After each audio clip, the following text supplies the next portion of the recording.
Hey guys, it's Lauren. I'm a youth leader for Pursuit Youth, and I lead the group of girls who are in grades 6 to 8. And I have the wonderful pleasure of sharing a DEVO with you this morning, this evening, this afternoon, whenever you decide to watch this video. Thank you so much for tuning in. I'm really excited, so let's just get into it. I hope you guys have your Bibles with you. We're going to be reading from 1 Peter chapter 2, verses 9 to 10. It says here, "But you are a chosen people, a royal priesthood, a holy nation, God's special possession, that you may declare the praises of him who called you out of darkness into his wonderful light. Once you were not a people, but now you are the people of God. Once you had not received mercy, but now you have received mercy." And every single time I hear that passage, I'm reminded of this wonderful fact that I am special. It says that we are God's special possession. I'm reminded that because I've chosen to follow Jesus, I've chosen a life that's transformative. I've chosen a life that's full of grace, of forgiveness, of mercy, and it can't even compare to the life I lived before that was filled with shame and guilt and things like that. But today, I want to focus on what it means to be this chosen people when we're relating to others. Because I think as Christians, we tend to stay in our little bubble that's comfortable and safe, where we kind of celebrate this new life with other Christians who are now also celebrating this new life, but forget that being a chosen people comes with a job to do. And Jesus actually outlines this job for us in Matthew 22. He says, "Love the Lord your God with all your heart, soul, mind, and strength." And then he says, "Love your neighbor as yourself." He even goes further and says that all the law and everything the prophets have said hang on these two commandments. Our job is a call to love. And even though it might feel better to kind of just keep to ourselves and enjoy Jesus, enjoy the relationship with Jesus in your own time, privately, we're not called to do that. We're called to share this love with other people.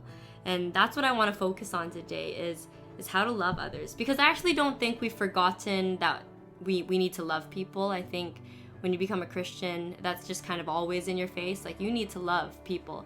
But I think we've kind of forgotten how to do it. Especially in a time like this when there's so much commotion going on in the world, it's really easy to forget how to love people. And when I think of loving people, the first thing that comes to mind is that we need to listen to them. Now more than ever is the time to listen.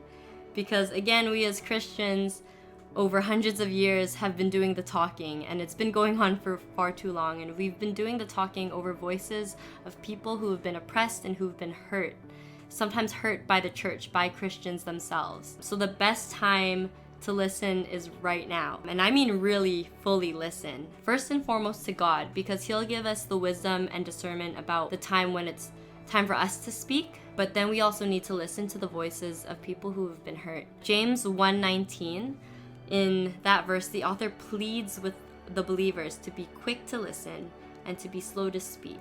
With everything going on in the world, I think people feel like they've been given the space to speak up and, state what they feel. But stating your opinions rarely ever fixes a problem. Because when you read something or you hear something, and then all you do is state your opinion on it to tell the world how you feel about it, it doesn't do anything really. You kind of stay exactly where you were before. It's not until you listen to the other voices, to all sides of the story, it's not until then is when you're challenged to think and really be proactive. Because humans are really sensitive beings, we're moved by these things. Once you start listening to people's stories, and they will blow your minds, these stories of how people have been hurt by other people, just the craziness of the human experience, you will be moved into action, I promise. That's just how we're wired.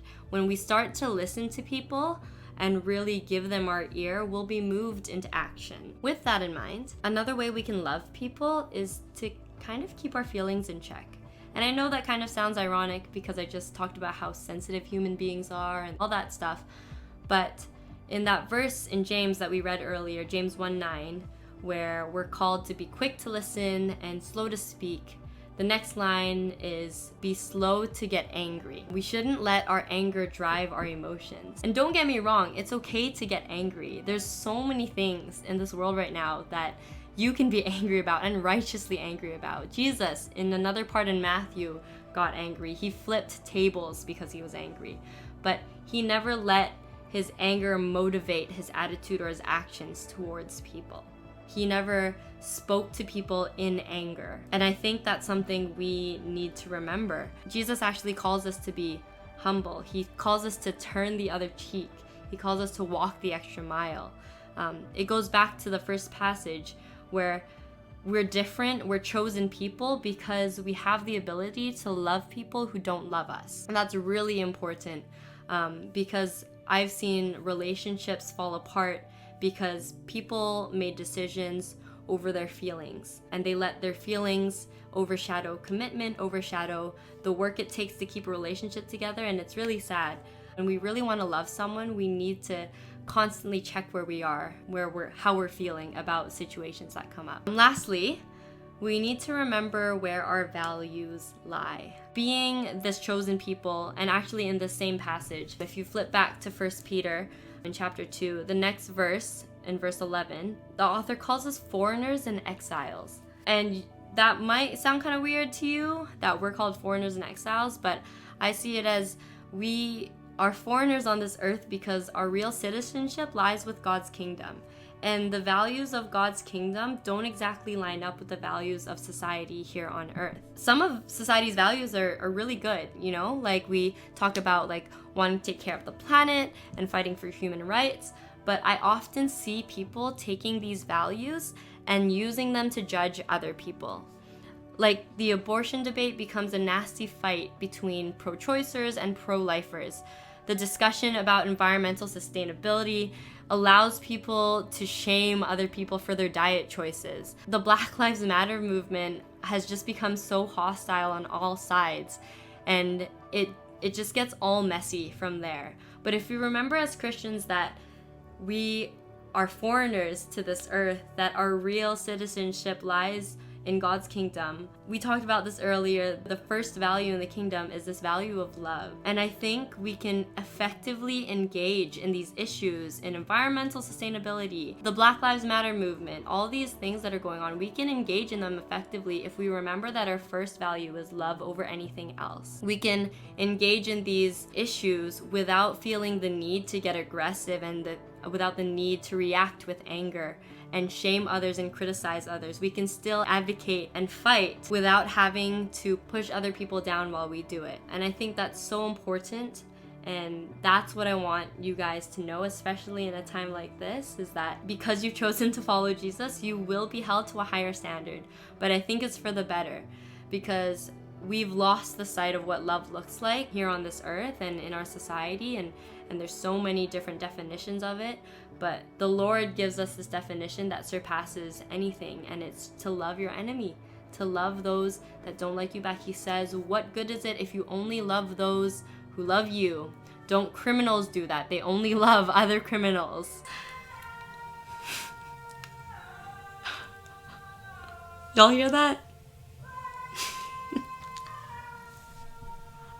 Anyway, that's all I have for you guys. Thank you so much for tuning in. Share this with your friends. Remember to like, comment, subscribe, whatever, to this YouTube channel, and I will see you guys soon.